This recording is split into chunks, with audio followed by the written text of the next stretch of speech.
Shalom, selamat pagi Bapak Ibu, Saudara yang terkasih dalam Tuhan. Bertemu lagi dalam rengkuhan Allah.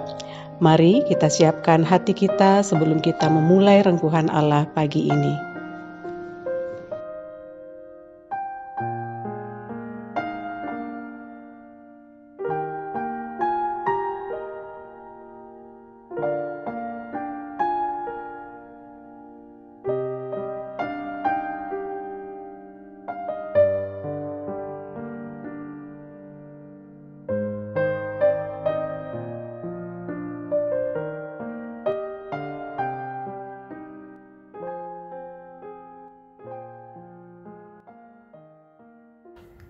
Selamat pagi Bapak Ibu yang dikasihi Tuhan. Kita mau siapkan diri kita untuk mendengarkan firman. Mari kita tundukkan kepala, kita berdoa.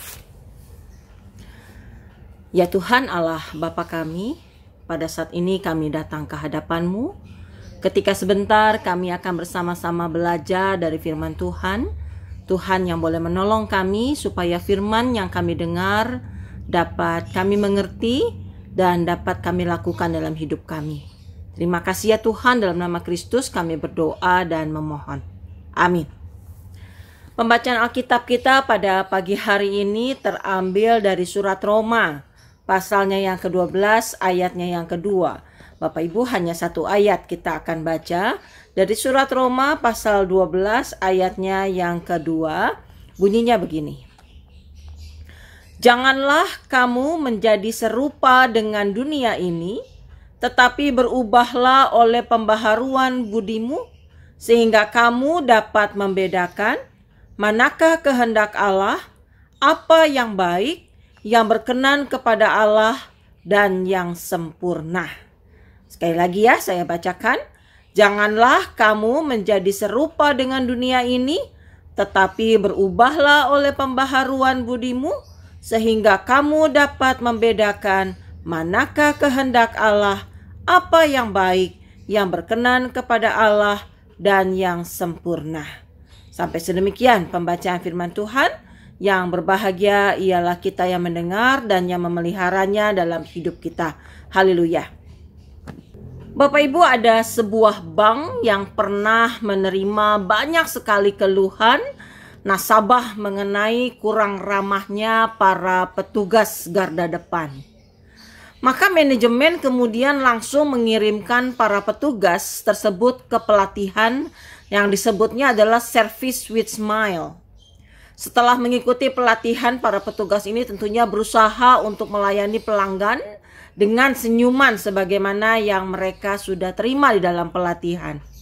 Tetapi itu hanya 2 minggu pertama. Minggu yang ketiga, kondisinya kembali seperti semula. Memang sih, di pagi hari ketika mulai operasional, para petugas itu masih ramah dan tersenyum. Setiap kali bertemu, mereka akan tersenyum dan kemudian menyapa setiap nasabahnya dengan baik. Tetapi ketika lewat tengah hari, mereka sudah kembali memasang muka angker. Kenapa? Karena lelah. Karena lelah, mungkin karena sudah terlalu siang dan seterusnya, mereka kemudian mulai menjadi kembali memakai muka angker. Jadi di mana letak persoalannya Bapak Ibu? Persoalannya adalah karena pelatihan tersebut hanya mengubah perilaku orang, bukan paradigma, bukan cara berpikirnya. Para petugas memang bisa tersenyum, tetapi mereka masih melihat nasabah itu sebagai sebuah beban. Aduh, ada lagi nih yang akan datang, bawa masalah nih, ya. Atau hanya melihat mereka sebagai sebuah pekerjaan. Ya, kalau dapat nasabah maka aku akan dapat bonus, aku akan dapat sesuatu dan seterusnya, aku akan dapat mungkin penghargaan dari atasanku dan berhenti sampai di sana. Senyumnya hanya menjadi sebuah hal yang dipaksakan, belum mengubah ke bagian dalamnya. Senyum yang disampaikan itu hanya menjadi semu, tidak keluar tulus dari dalam hati. Ini semua akar persoalannya adalah cara pandang atau paradigma. Nah, ternyata cara pandang kita itu akan menentukan sikap kita Bapak Ibu. menentukan sikap kita di dalam menghadapi kehidupan. Kalau kita mau menoleh ke belakang, melihat ke belakang, maka kita akan melihat ada berbagai macam pergumulan, ada berbagai macam masalah yang kita hadapi dan berhasil kita lewati. Tetapi bukan berarti bahwa persoalan yang sudah selesai itu, persoalan yang sudah berhasil kita lewati itu tidak akan muncul lagi, tidak akan menghampiri kehidupan lagi. Bapak Ibu percayalah, di tahun 2021 ini maka kita akan kembali berhadapan dengan berbagai macam persoalan. Kita akan kembali menghadapi berbagai macam pergumulan hidup. Lalu bagaimana caranya kita bisa mengatasi pergumulan yang akan kita hadapi di hari-hari yang akan datang? Salah satunya adalah merubah cara pandang kita akan kehidupan. Mengubah cara pandang kita ketika berhadapan pada satu masalah. Bagaimana caranya? Nah, coba bayangkan Bapak Ibu. Bayangkan kalau satu hari, satu minggu, atau satu pagi dah. Satu pagi yang cerah, matahari bersinar sangat baik gitu ya. Lalu pokoknya suasananya baik, kita bangun tidur dalam hati yang sangat baik. Bahkan kita mendengar suara-suara burung yang mungkin berkicauan dan seterusnya gitu ya. Pokoknya suasana pagi itu indah. Suasana pagi itu indah. Nah, sambil kita dengan hati yang gembira, dengan hati yang riang, kita membuka pintu rumah kita. Begitu kita buka pintu rumah, nampak sebuah kotak warna coklat di depan pagar. Ternyata kita mendapatkan sebuah bingkisan, ya. Saudara-saudara, ketika terima bingkisan gimana rasanya? Tentunya senang, ya. Tentunya senang.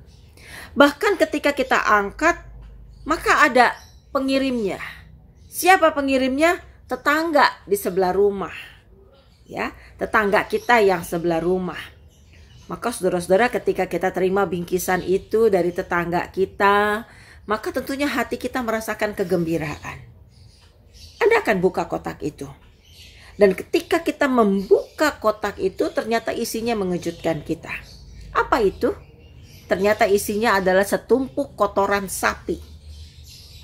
Setumpuk kotoran sapi. Gimana perasaan Anda? Bagaimana perasaan kita ketika kita menerima sebuah bingkisan? Kita buka bingkisan itu dan ternyata isinya adalah kotoran sapi. Tentu ketika kita melihat itu, rasa yang tadi begitu indah, ceria, berubah secara drastis menjadi bingung, menjadi kesal, atau bahkan mungkin kita menjadi marah. Kenapa tetangga kita memberikan sekotak kotoran sapi? Nah, pertanyaannya sekarang, apa yang akan kita lakukan? Apa yang akan kita lakukan ketika kita melihat ternyata isi kotak itu adalah kotoran sapi? Mungkin kita akan langsung melabrak. Kita mungkin akan langsung pergi ke tetangga sebelah, lalu kita marah-marahin dia, lalu kita maki-maki dia, atau mungkin kita memikirkan serangan balasan. Wah, dia kirimin aku kotoran sapi, aku akan kirimkan apa? Sapinya, gitu ya. Atau apa? Balasannya mungkin menurut kita setimpal dengan apa yang dia lakukan. Nah, Bapak Ibu yang dikasih Tuhan, ketika misalnya kita melabrak tetangga kita ini, kita samperin rumahnya, kemudian kita marah-marah, kira-kira responnya tetangga kita apa? Bisa jadi dia pun akan marah dan kemudian terjadi perang, saudara. Ya, akan terjadi perang karena kotoran sapi yang dikirimkan.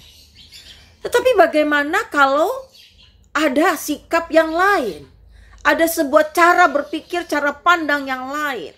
Nah, ada seorang yang bernama Ani, ketika dia mengalami peristiwa yang sama, ketika dia melihat kotoran sapi itu, maka apa yang terjadi? Dia langsung berpikir di dalam kepala dia dengan melihat kotoran sapi itu, dia mengatakan gini, betapa baiknya tetangga saya ini.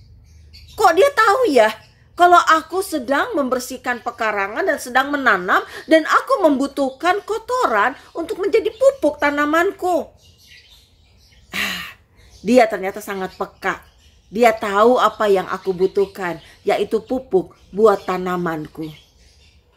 Aku akan ke rumahnya. Aku akan mengucapkan terima kasih atas apa yang dia sudah berikan, pupuk buat tanamanku. Bapak Ibu, ketika itu yang dilakukan, kira-kira apa yang akan terjadi? Tentunya bukan perang. Tetapi setetangga, entah apapun yang menjadi motivasi dia mengirimkan tadi, tapi ternyata dia mendapatkan sebuah sambutan yang sangat baik. Dan ini menjadi pelajaran yang sangat menarik yang bisa kita pelajari dari cerita yang mungkin sederhana tadi. Kenapa? Dari bagaimana kita melihat sebuah persoalan, melihat sebuah masalah di dalam kehidupan kita. Apakah kita akan melihatnya, kemudian kita akan menanggapinya sebagai sebuah hinaan, sebagai sebuah beban, sebagai satu hal yang kita anggap, waduh ini luar biasa susahnya dan saya adalah orang yang paling malang di dunia ini. Saya adalah orang yang mungkin paling jatuh kehidupan kita dan orang istilahnya adalah victim player, berperan sebagai korban. Lalu bersikap negatif, kita bersikap marah, mungkin kita akan mempersiapkan hal-hal yang tidak baik dalam kehidupan ini menghadapi persoalan itu. Apa itu sikap yang tidak baik? Kita bisa takut, kita bisa cemas, kita bisa khawatir, kita bisa jadi marah, kita kecewa, kita dendam, atau mungkin apapun ketika kita berhadapan dengan itu semua. Atau kita mengubah cara pandang kita seperti Ani yang menganggap kotoran sapi itu sebagai sebuah hadiah, sebagai sebuah bukti perhatian dari tetangganya, dan melihat itu sebagai sebuah pupuk bagi tanamannya, dan ia berterima kasih. Ia bersyukur untuk kotoran sapi yang ia terima. Jadi persoalannya apa? Sama-sama kotoran sapi, tetapi cara pandang kita, cara berpikir kita, paradigma kita berhadapan dengan kotoran sapi itu akan menentukan perilaku kita terhadap kotoran sapi itu, terhadap masalah itu. Apakah kita akan melihatnya sebagai sebuah beban yang sedemikian rupa membuat kita hancur? Atau kita melihatnya ini menjadi sebuah kesempatan yang Tuhan izinkan untuk kita bertumbuh, untuk kita boleh menjadi lebih baik di depan? Tidak mudah itu persoalannya. Tidak mudah untuk boleh mengubah cara berpikir kita. Tidak mudah untuk bisa melihat dengan cara yang baik ketika hal yang tidak baik yang kita alami. Nah, disinilah Roma 12 ayat 2 mengatakan, janganlah kamu menjadi serupa dengan dunia ini, tetapi berubahlah oleh pembaruan budimu, sehingga kamu dapat membedakan mana kehendak Allah, apa yang baik, yang berkenan kepada Allah, dan yang sempurna. Di sini kita belajar di tahun 2021 yang baru ini, bagaimana kita boleh mengubah cara pandang kita menjadi tidak sama dengan dunia yang hanya berpikir tentang ego sendiri, tidak berpikir hanya untuk kesenangan diri sendiri. Tapi bagaimana kita boleh berpikir dengan cara berpikir Tuhan, cara pandang Tuhan, dan melihat bahwa setiap persoalan, masalah yang kita hadapi, itu adalah cara Tuhan membentuk kita.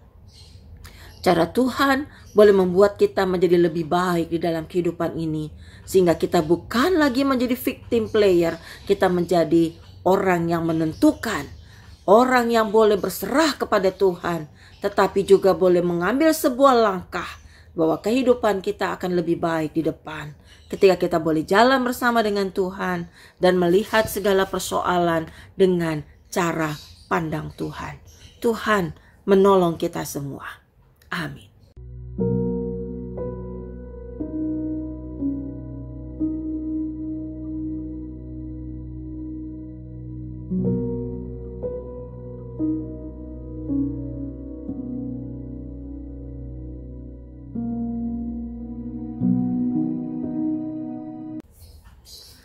Mari Bapak Ibu kita tundukkan kepala, kita mau naikkan doa syafaat kita.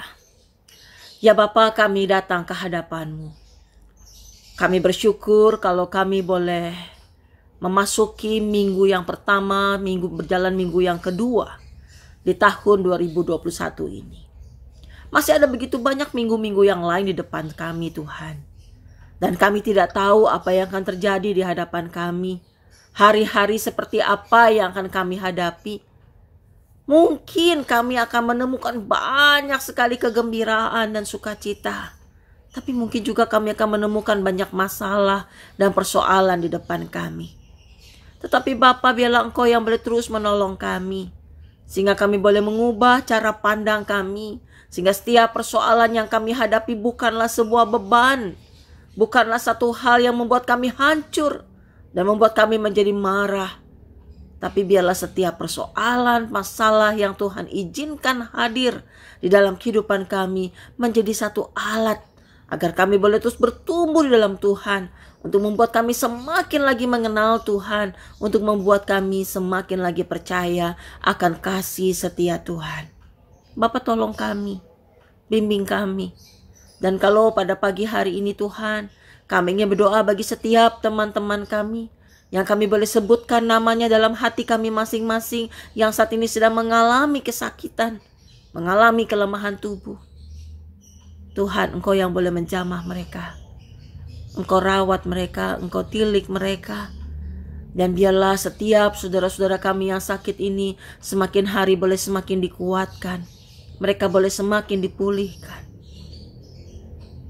Kami teringat juga untuk setiap saudara-saudara, bahkan diri kami Tuhan, yang saat ini sedang bergumul dengan pekerjaan kami. Tuhan, Engkau juga yang boleh menolong, menyertai. Tuhan juga yang boleh mengulurkan tangan, sehingga biarlah setiap persoalan yang kami hadapi dapat kami atasi bukan dengan kekuatan kami, tapi dengan kekuatan dari Tuhan. Kami yang bergumul dengan keluarga kami, pelayanan kami, Tuhan juga yang boleh menyertai satu demi satu. Bapa, kami berdoa juga untuk gereja kami. Bapa, sertai pimpinan-pimpinan kami, majelis jemaat, para penatua, juga setiap aktivis, anggota jemaat, simpatisan, karyawan. Tuhan yang boleh menolong, agar semuanya boleh bergandengan tangan di dalam menjalankan program-program kerja dengan penuh tanggung jawab. Penyusunan program saat ini boleh kami lakukan dengan baik, dan pada saatnya nanti kami boleh juga untuk melakukannya dengan penuh tanggung jawab. Bapa, sertai supaya keberadaan kami GKI Kafling Polri boleh terus menjadi berkat bagi sekitar kami, dan nama Tuhan yang boleh semakin dipermuliakan. Kami berdoa untuk bangsa kami, negara kami Tuhan. Di tengah-tengah kondisi saat ini, berbagai macam hal yang boleh terjadi. Ketika makin bertambah pasien terpapar COVID, ditambah lagi dengan bencana alam karena banjir dan tanah longsor. Tuhan, Kau yang boleh menyertai setiap saudara-saudara sebangsa kami yang harus hidup di dalam kekhawatiran, di dalam ketakutan dan perjuangan. Bapa, boleh sertai mereka, sehingga mereka boleh kembali semakin hari dikuatkan Tuhan, dan boleh memulihkan diri. Juga pemerintah kami, para pimpinan negara kami, Tuhan juga yang boleh berkati dalam upaya-upaya mereka, dalam upaya pimpinan kami memberikan vaksin bagi bangsa ini. Tuhan yang boleh tolong memberkati, sehingga vaksin ini boleh membawa hasil yang baik untuk setiap kami di dalam bertahan terhadap COVID. Bapa, Engkau juga yang boleh menyertai ketika para pemimpin kami mengambil keputusan. Tuhan, tolong supaya setiap keputusan boleh diambil dengan baik, dengan tepat dan bijaksana. Terima kasih ya Bapa. Kami mau menyerahkan hari kami sepanjang ini, hari ini juga minggu kami. Biarlah Engkau yang boleh menyertai, sehingga apa yang kami lakukan adalah berkenan di hadapan-Mu. Terima kasih Tuhan, dalam nama Kristus kami berdoa dan memohon. Bapa kami yang ada di surga, dikuduskanlah nama-Mu,